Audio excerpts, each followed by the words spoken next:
About a week ago, I found a USB stick on the way to a PC repair business where I work part time. It looked really standard, just a small metal box. I only saw it because the sun reflected off of the case. For a second, I thought the pavement had just erupted into a light. Anyway, I decided to take it to the police station after work, but of course, because I work with computers, the temptation to look at its contents was just too much. There were a few folders with incomprehensible names, and three others: case notes, training, and emails. There were about 100 emails, mostly unconnected, but a few were really interesting. Usually I wouldn't go snooping through such private information, but I felt such a strange urge. In the end, I kept it. I think I'm going to hand it to the police still, sometime in the future. I'm going to share with you the more interesting emails, ordered and formatted where appropriate for easier reading, and maybe you can help me decide what to make of it. From Matthew Howard, April 12th, 2012. Subject, Rebecca. Hey Dan, how's it going? I know we haven't spoken lately.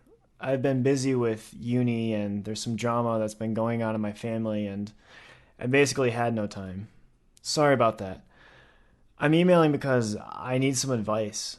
And what's with that freaking Hotmail account, by the way? It's about Becky, of course. You helped me out so much going through all that crap with her. I still think about her practically every day, but I've taken your advice. It's been difficult avoiding contact, but I've managed.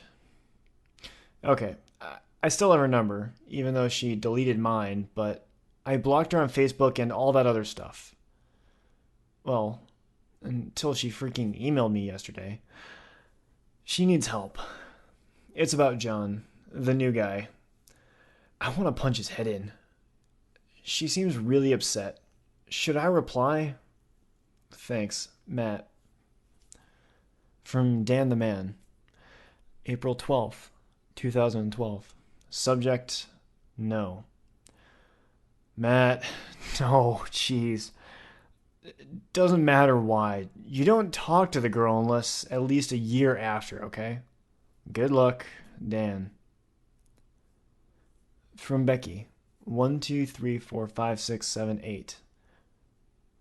April 13th, 2012. Subject, hey Matt, we need to talk. Matt, I hope life is treating you well. It's been a while, huh? Any girls in your life? The past week I've been thinking about you a lot. I remember the moment when you said that you never wanted to speak to me again so clearly. I didn't mean to hurt you like that. I know my old address is blocked. I made this one to contact you. If it's okay, can we talk? John has been acting weird and I need some help. I'm asking you because, well, Matt, to tell you the truth, I'm getting scared of John. And you're the last guy I've been close to other than him for a while. I don't want to tell my friends because they might judge him. Am I becoming a stereotype? Okay.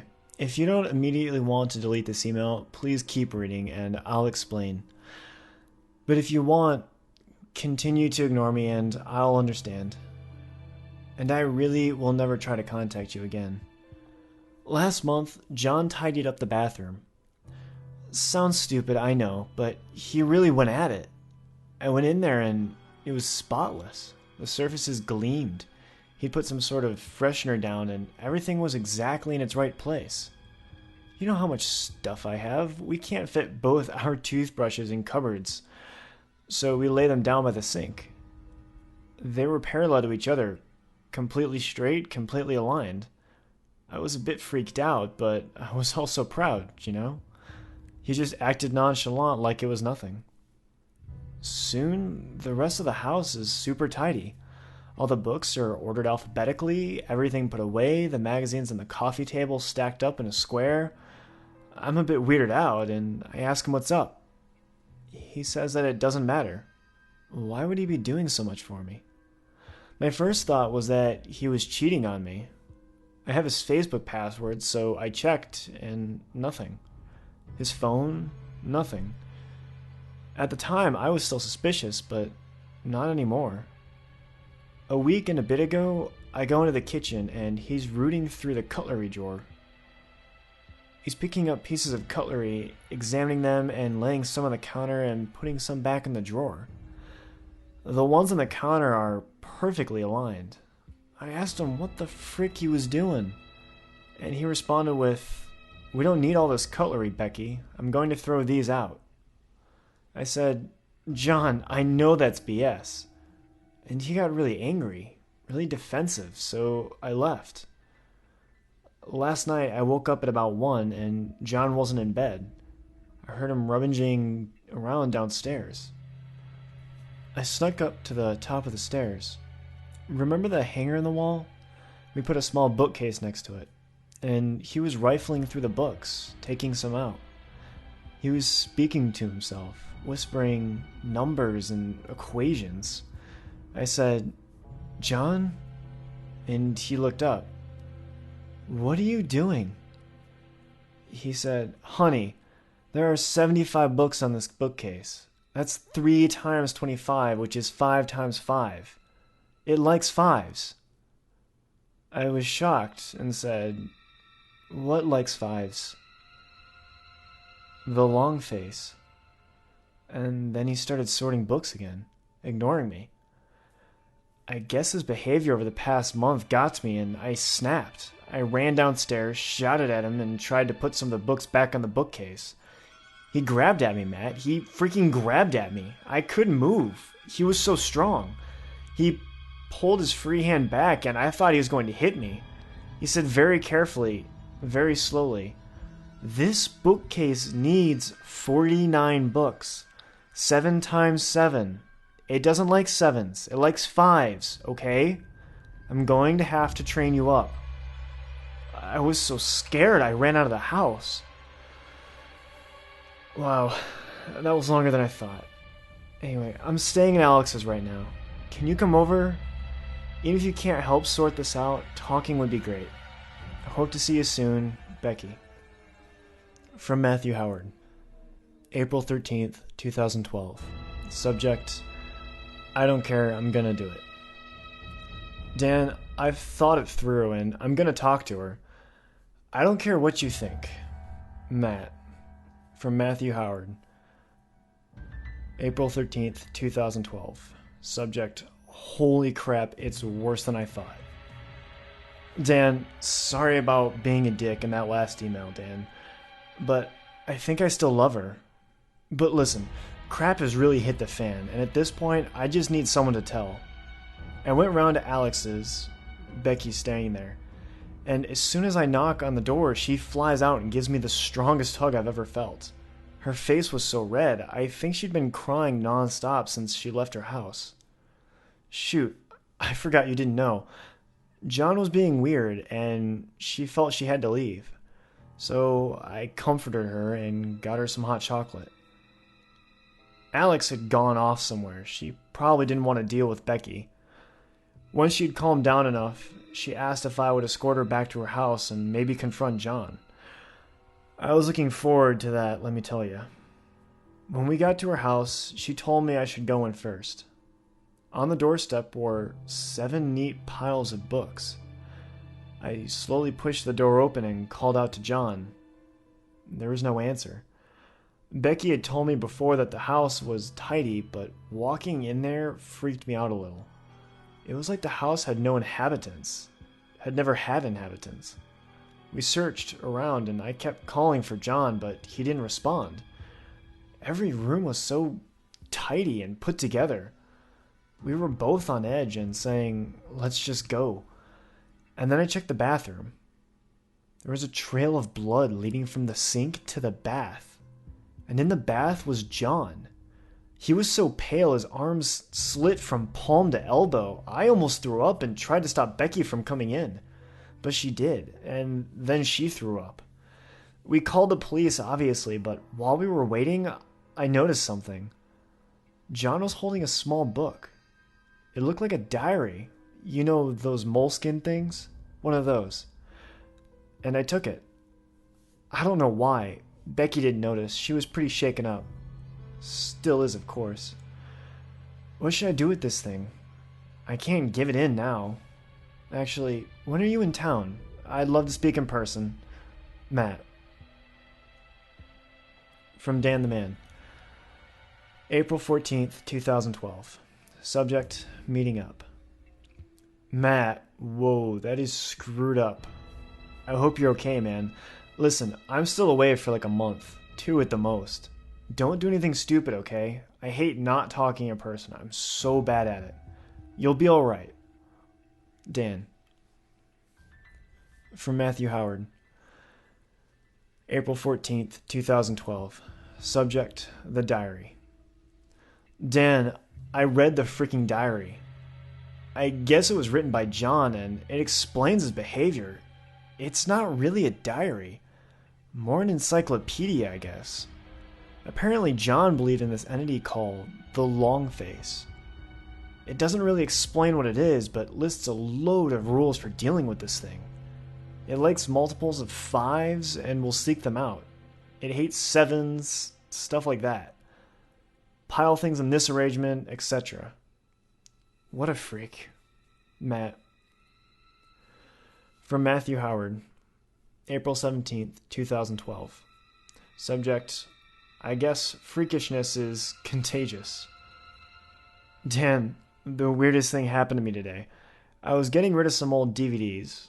Holy crap, remember Four Lions? Such a good movie. And I noticed there were 5 DVDs on one of the shelves in front of me. It made me think of the Long Face. I laughed at myself, but as I went to put the DVD I was holding into the bag, I saw a face. On the bag, I mean. The 2 clips looked like eyes, and the opening looked like a mouth. Yeah, laugh if you must. I got 2 DVDs out of the bag and put them on the shelf, and the face was gone after that. I probably knocked the bag into a different position. Becky is doing fine now. She wants to move out of her old house, but the contract lasts until September, so she's going to try and find some replacement tenants. I know it's very soon, but I think I'm going to ask her out again. We should get back together. What do you think? Matt. From Matthew Howard. April 21st, 2012. Subject, I think I'm losing my mind. Dan, Becky said yes. I took her to the Italian place you love, and we pretended it was our first ever date. It was great. But listen, this long face stuff is freaking me out. I keep seeing it everywhere. I'll be walking along and a car will pass and the front of it will look like a face. I keep seeing faces in the froth of my coffee and the shapes that buildings make. I'm gonna make a confession to you, Dan. I've started counting things. The books and DVDs first, and then the cutlery. I think it's because I heard that John counted this stuff too. Everything has to be in multiples of 7. If they aren't, or even worse, if I see a multiple of 5, I see more faces. And each face I see looks angrier and angrier. As I'm typing this, I can see the speakers as eyes and the keyboard as a mouth. I know this is BS, and it's all in my head, but I can't help it. I'm having problems sleeping. Matt. From Matthew Howard, April 24th, 2012. Subject, it's getting worse. Dan, you know that drawer that everyone has, filled with all the crap in your house, that doesn't have anywhere else to be? Well, it's been driving me crazy. I can't know if it's safe if I don't tidy it up. Matt. From Matthew Howard, April 24th, 2012. Subject, Becky. Hey Dan, Becky caught me putting all the screwdrivers from the drawer in size order. She left, Dan. She left. Matt. From Matthew Howard, April 26th, 2012. Subject, why aren't you replying? Hey, Dan, I was walking to work today. I saw a car face and I was so scared. It was coming towards me and it looked like it wanted blood. I thought it was going to swerve and hit me, and that would be that. I figured out how to stop it though. It was red, so I started counting all the red cars. When I'm counting, it seems confused. As I was walking into work, I was at 20. I pretended I had counted one more, but it knew. Tomorrow, I'm going to do blue. Matt. From Matthew Howard, April 28th, 2012. No subject. I just want this to stop. From Matthew Howard, May 2nd, 2012. Subject, none. Why did I read the book? People need to be trained to repel the long face. They need to know, but why me? From Matthew Howard, May 2nd, 2012. No subject. I counted the pages in the diary. 125. 5 times 5 times 5. Maybe the long face wants us to read it. What if I miscounted? 126 is a multiple of 7. I'll do it again. From Matthew Howard, May 2nd, 2012. Subject, we had a good one. Dan, I'm going to burn the book, Matt. If no one can read about this, maybe whatever freaking evil it is will just dissipate. Hopefully my emails haven't been enough to trigger it for you. Don't come over, Dan. We're no longer friends. Matt. From Dan the Man, May 3rd, 2012. Subject, I'm coming over. Matt, I'm back in a week. I'm coming over. Why haven't you answered your phone? Dan. And that's it. There are no more emails by Dan, Matt, or Becky. I've thought about it for a while, and I reckon something happened to Matt. I don't know whether he succeeded in burning that journal or what might have happened to it if he didn't. But something must have got him. I keep thinking about that last email. Why wouldn't he answer the phone?